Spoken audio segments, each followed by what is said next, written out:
Kita beralih ke informasi indikator perdagangan lainnya pemirsa, di mana nilai tukar rupiah cenderung bergerak melemah dengan menembus level 16.500-an per dolar Amerika Serikat jelang libur akhir pekan. Dikutip data terkait hingga perdagangan Jumat siang tadi, rupiah melemah tipis di 0,04% di level 16.476 per dolar Amerika Serikat. Sebelumnya rupiah dibuka melemah di 0,36% di level 16.515 per dolar Amerika, atau ini merupakan level terendah sejak Mei 2025.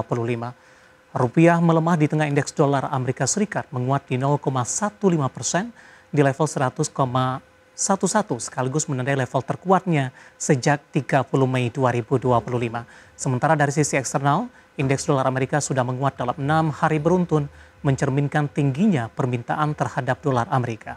Pergerakan rupiah juga dibebani sentimen negatif dari aktivitas sektor manufaktur Indonesia yang kembali terkontraksi di Juli 2025 di 49,2 meskipun posisinya lebih baik jika dibandingkan dengan bulan sebelumnya.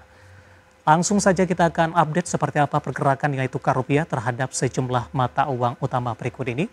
Terhadap dolar Amerika Serikat bergerak di level 16.500 rupiah, kemudian terhadap euro di 18.843 rupiah, pound sterling di 21.773 rupiah, kemudian terhadap yen Jepang di 109,60 rupiah. Kita beralih ke informasi komoditas pemirsa. Harga batubara bangkit di tengah proyeksi peningkatan konsumsi batubara Amerika Serikat. Harga emas akhirnya berbalik arah menguat di tengah ketidakpastian tarif jelang batas waktu penerapan di 1 Agustus. Sementara harga minyak mentah menguat tipis seiring potensi gangguan pasokan dari Rusia. Harga batubara bisa bangkit setelah jatuh dalam dibantu kabar baik dari Badan Informasi Energi Amerika Serikat yang memproyeksikan tren penurunan konsumsi batubara jangka panjang di Amerika akan mengalami pembalikan sementara di 2025, terutama karena meningkatnya permintaan listrik dan naiknya daya saing batubara di sektor ketenaga listrikan. Merujuk Refinitiv, harga batubara di Kamis ditutup di 117,4 dolar Amerika per ton, naik tipis 0,27%.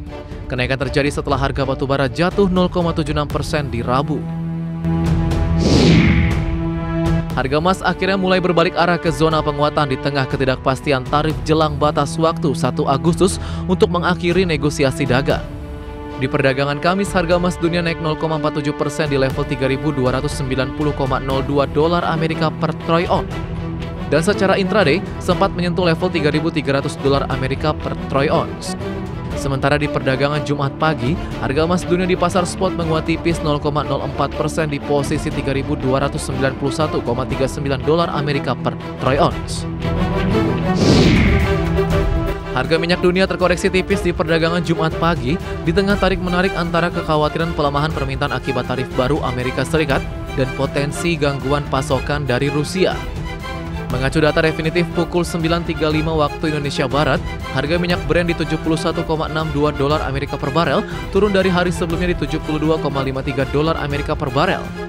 Sementara minyak WTI Amerika Serikat ikut melemah 69,17 dolar Amerika per barel dari hari sebelumnya di 69,26 dolar Amerika per barel. Berbagai sumber IDX Channel.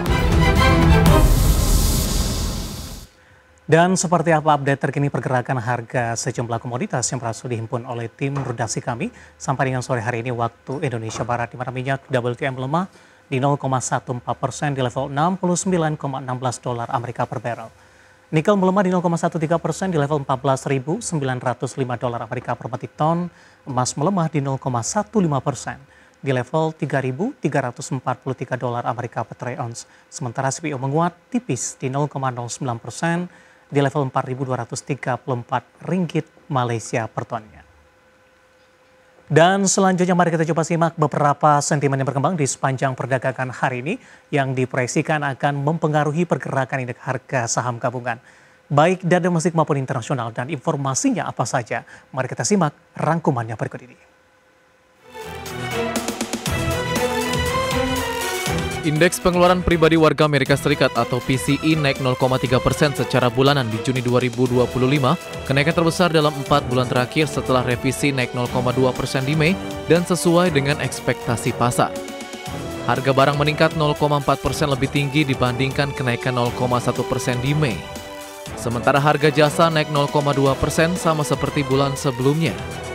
Indeks PCE inti yang tidak mencakup harga makanan dan energi naik 0,3%, mencatatkan kenaikan bulanan terkuat dalam 4 bulan setelah naik 0,2% di Mei dan sesuai dengan perkiraan.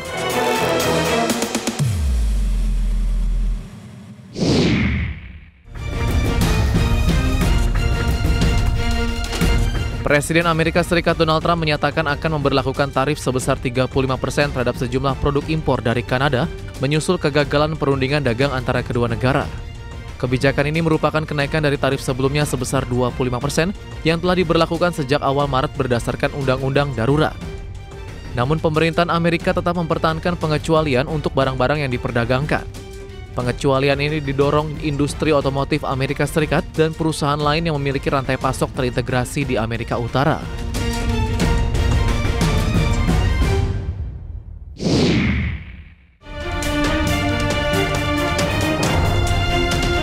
Dari dalam negeri, aktivitas sektor manufaktur Indonesia masih berada di zona kontraksi meskipun menunjukkan perbaikan dari bulan sebelumnya.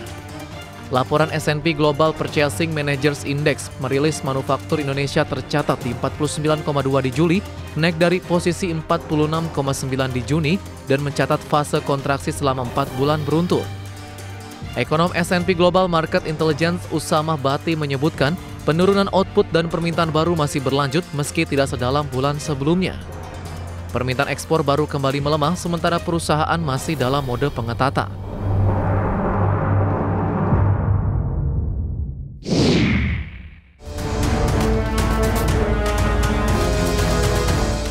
Sementara itu, Badan Pusat Statistik mengumumkan inflasi Juli 2025 sebesar 0,30% secara bulanan dan 2,37% secara tahunan.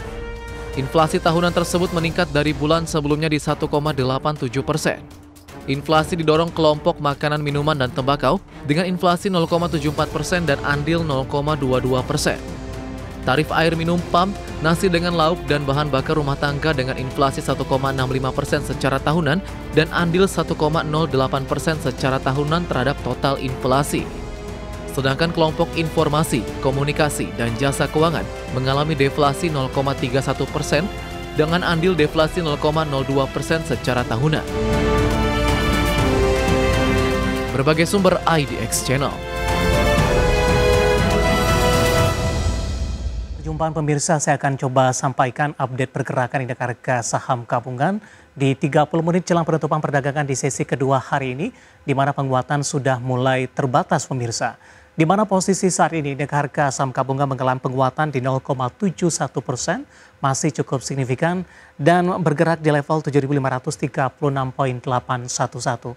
Secara intraday di sepanjang perdagangan hari ini, indeks harga saham gabungan sempat menguat di atas 1%, sehingga menembus ke level intraday tertinggi di 7.579,606.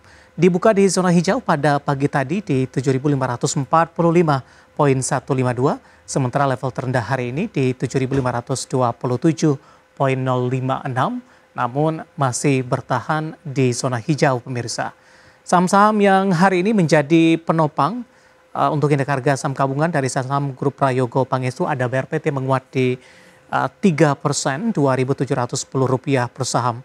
Kemudian juga PTRO menguat di 3,70% di 3.920, sementara TPIA menguat di 3,50% di 9.600, dan selanjutnya ada CDIA, emiten pendatang baru, hari ini naik signifikan kembali, menguat di 9,76% karena diperdagangkan di papan FCA ketika dari saham CDIA menembus atau mendekati penguatan di dekat 10%, langsung mengalami autoreject ke atas. Penutupan hari ini di 1.630 untuk CDIA. Ini posisi yang sama sampai dengan penutupan nantinya. Kemudian untuk brand hari ini kontributornya cukup minim, bergerak fluktuasi, saat ini bergerak flat di 7825, sempat menguat ke Rp7.925 pemirsa. Sementara kontributor dari perbankan big cap penguatan lajunya lebih ke arah tertahan.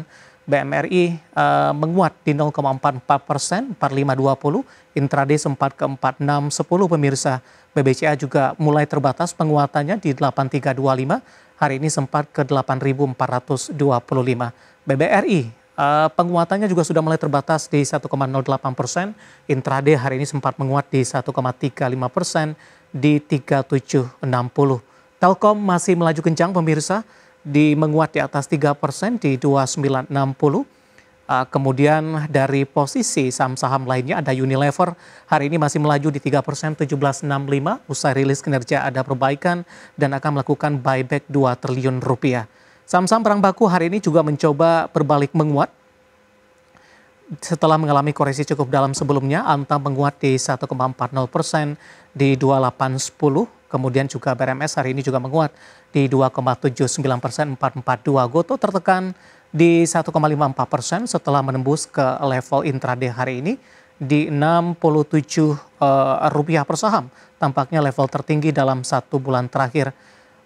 Sementara pemberat datang lainnya dari Cuan, Grup Prayogo tidak ikut euforia, melemah di 0,33% di 1530. Era pasca rilis kinerja koreksi 6% hari ini di Rp454 per sahamnya. Updatean pergerakan indeks harga saham gabungan di 30 menit jelang penutupan perdagangan di sesi kedua dan semoga bisa menjadi salah satu referensi untuk Anda.